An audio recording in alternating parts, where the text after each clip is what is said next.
दोस्तों हम लेकर आ चुके हैं आप लोगों के लिए 10 मिनट में 50 ताज़ा और बड़ी खबरें हैं।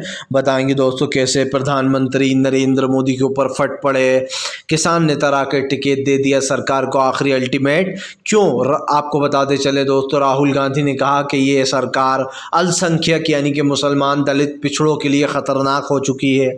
और कैसे असदुद्दीन ओवैसी ने बीजेपी को धर्म के मुद्दे पर लपेट लिया। क्यों अखिलेश यादव बोले आने वाले समय में 80 की 80 सीटें जीतेगा इंडिया गठबंधन। तमाम मुद्दों पर बात, लेकिन उससे पहले अगर आपने अब तक हमारे चैनल को सब्सक्राइब नहीं किया है तो जल्दी से कर लीजिए। पास में एक घंटी आएगी, इसको भी दबाइए दोस्तों, ताकि हमारे हर वीडियो की अपडेट आपको मिल पाए। दरअसल दोस्तों आपको बताते चलें, प्रधानमंत्री नरेंद्र मोदी के ऊपर फट पड़े राहुल गांधी बोले फिलहाल बीजेपी देश में खास करके जो चीज़ें कर रही है उसको लेकर जमकर भड़ास निकाली। दरअसल राहुल गांधी ने बीजेपी के ऊपर हमला बोलते हुए कहा कि आज हमारे देश को पूरी तरीके से बीजेपी ने एक दीमक की तरह खा लिया है। उन्होंने कहा कि अगर कोई दलित, पिछड़ा या आदिवासी पढ़ाई के लिए लोन लेकर जाता है तो उसको चप्पलों से मारकर बाहर निकाल दिया जाता है।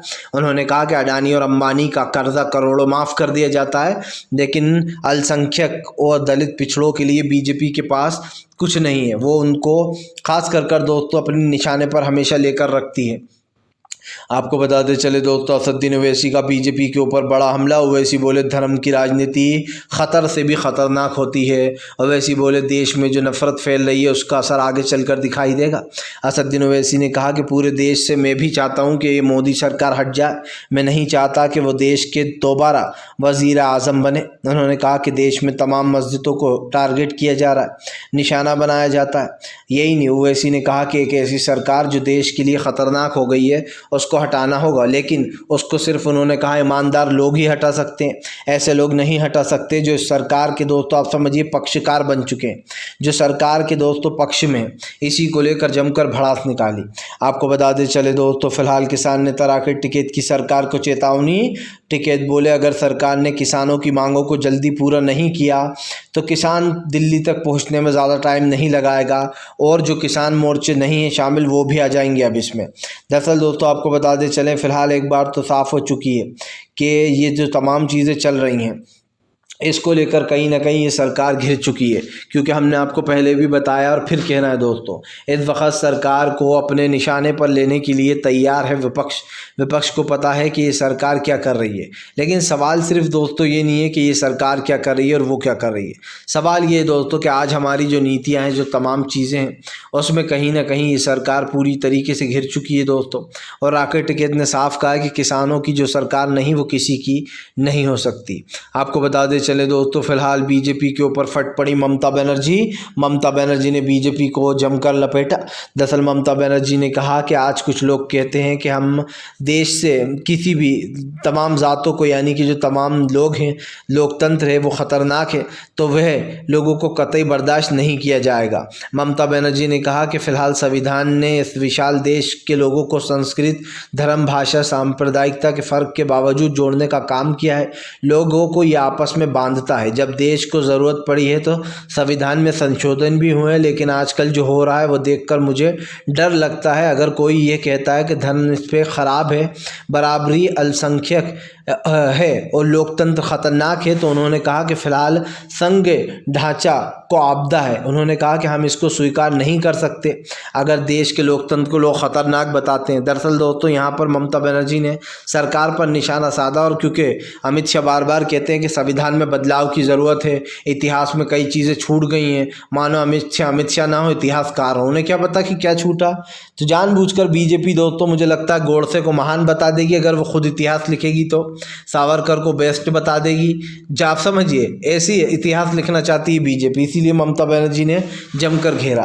आपको बताते चले दोस्तों, फाइनली प्रधानमंत्री नरेंद्र मोदी की विदाई का समय 2024 निश्चित। मल्लिकार्जुन खड़गे बोले राहुल गांधी बनेंगे देश के अगले पीएम।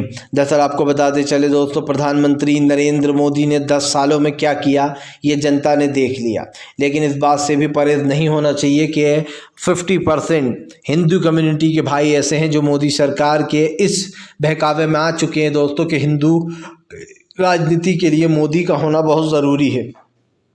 और अगर आप मुझसे पूछे तो मैं ये कहूँगा कि हाँ, ये बात सच है दोस्तों कि मोदी सरकार ने पूरे नहीं लेकिन 50% हिंदू भाइयों को अपने झांसे में ले लिया है। क्योंकि 50% आज भी ऐसे हैं दोस्तों जिनसे बात होती है, जो लोग हमें बताते हैं कि वो बीजेपी को वोट नहीं देना पसंद करते क्योंकि उनकी विचारधारा से वो इत्तेफाक नहीं रखते, ना ही वो बीजेपी के काम से खुश हैं। ओल्ड पेंशन योजना बंद कर दी गई, कामकाज वाले लोग तो हमेशा ही बीजेपी से नाराज़ रहते हैं। तो ये दोस्तों कहना गलत नहीं होगा कि अगर अब की बार लोगों ने बीजेपी को गलती से भी वोट देने का काम कर दिया तो ये सोच लेना कि पेट्रोल 200 रुपये लीटर होगा और एलपीजी के दाम कहाँ जाएंगे ये आप अंदाज़ा भी नहीं लगा सकते हो। और इस सरकार के आने के बाद आपका जो वजूद मिटेगा जनता का, वो ये समझ लीजिएगा कि जब खाने को खाना नहीं होगा, पीने को पानी नहीं होगा, तब आपको धर्म काम नहीं आएगा। तब आपको दोस्तों पैसे की ज़रूरत पड़ेगी, जॉब की ज़रूरत पड़ेगी। क्योंकि दोस्तों हम मानते हैं कि धर्म भी ज़रूरी है, लेकिन दोस्तों धर्म धर्म की जगह रहता होता है और काम काम की जगह होता है। दोस्तों आप अगर मुंह खोल कर बैठ जाएंगे तो ऊपर वाला उसमें खाना नहीं डालेगा, आपको काम करना ही पड़ेगा। आपको बता दे चले दोस्तों, फिलहाल भारतीय जनता पार्टी के ऊपर जमकर भड़कते हुए नजर आए अखिलेश यादव। अखिलेश बोले इस बार पीडीए और इंडिया गठबंधन मिलकर बीजेपी को शिकस्त देगा, हम सत्ता में करेंगे वापसी। दरअसल अखिलेश यादव ने दावा किया है कि लोकसभा में आने के बाद बीजेपी को सत्ता से बाहर निकाला करेंगे। दोस्तों एक बार लोकसभा में विपक्ष की सरकार बन गई, ये समझ लीजिएगा कि बीजेपी का वजूद कुछ काम का नहीं है। क्योंकि दोस्तों मेन पावर जो है वो लोकसभा में ही है। एक बार इंडिया गठबंधन का पीएम बना दोस्तों, फिर तो बीजेपी खत्म हो जाएगी। आप देखना जिन राज्यों में बीजेपी सरकार चला रही है वहां से विपक्ष कैसे उठाकर बाहर करेगा बीजेपी की तमाम सत्ताओं को। मुझे तो ऐसा भी लगता है जो बीजेपी ने विपक्ष के साथ किया है उसका जवाब विपक्ष ज़रूर देगा और फिर शायद बीजेपी को लोकतंत्र की याद आएगी। लेकिन दोस्तों ये तभी हो सकता है, बीजेपी तभी हार सकती है जब बीजेपी के खिलाफ दोस्तों फुल प्रूफ प्लान के साथ उतरा जाए। बीजेपी के हिंदुत्व का तोड़ ज़रूरी है दोस्तों, क्योंकि मैं अभी भी लिखकर आपको दे सकता हूँ, बीजेपी को लोग कामकाज पे वोट नहीं देते हैं, बीजेपी को लोग वोट देते हैं दोस्तों धर्म पर। ये तय है, आप लिख के ले लीजिए। बीजेपी को जो वोट मिलते हैं खास करके हिंदू कम्युनिटी से, वो सिर्फ और सिर्फ दोस्तों धर्म के आधार पर मिल रहा है। क्योंकि काम के नाम पर तो आपने देखा ही है, मनमोहन सिंह साहब का काम कंपेयर कर लीजिए और नरेंद्र मोदी का काम कंपेयर कर लीजिए। प्रधानमंत्री के राज में महंगाई कितनी बढ़ गई है ये कंपेयर कर लीजिए, गरीबी कितनी बढ़ी है। और प्रधानमंत्री जब मनमोहन सिंह साहब थे उन्होंने कितने लोगों को गरीबी से बाहर निकालने का काम किया था। तो इस सरकार से कुछ नहीं हो पाया है 10 साल में। 5 साल वेस्ट करे, फिर जनता ने 5 साल मौका दिया। अब 10 साल में क्या हुआ, देश को क्या मिला, आप बताइए। कुछ अगर ऐसा दिखाई दे रहा हो तो ज़रूर बताइएगा, क्योंकि मनमोहन सिंह साहब का कार्यकाल लोग आज भी याद करते हैं। मैंने मनमोहन सिंह साहब के पुराने कई वीडियो देखता रहता हूँ, क्योंकि तब का मुझे कुछ नॉलेज नहीं है दोस्तों, तब मुझे इतनी समझ भी नहीं होगी शायद जब मनमोहन सिंह साहब वो थे देश के प्रधानमंत्री। लेकिन जो नॉलेज होती है वो इंसान को दोस्तों वीडियो तमाम चीज़ों से मिलती है जिससे वो निकालता है। तो कहीं ना कहीं मैंने जो कंपैरिजन किया तो मैंने देखा दोस्तों कि मनमोहन सिंह साहब ने अर्थव्यवस्था के लिए कुछ ऐसे काम किए हैं कि अगर वो नहीं करते तो शायद आज देश दोस्तों श्रीलंका जैसे हालात होते और हमारा देश भी डूब गया होता।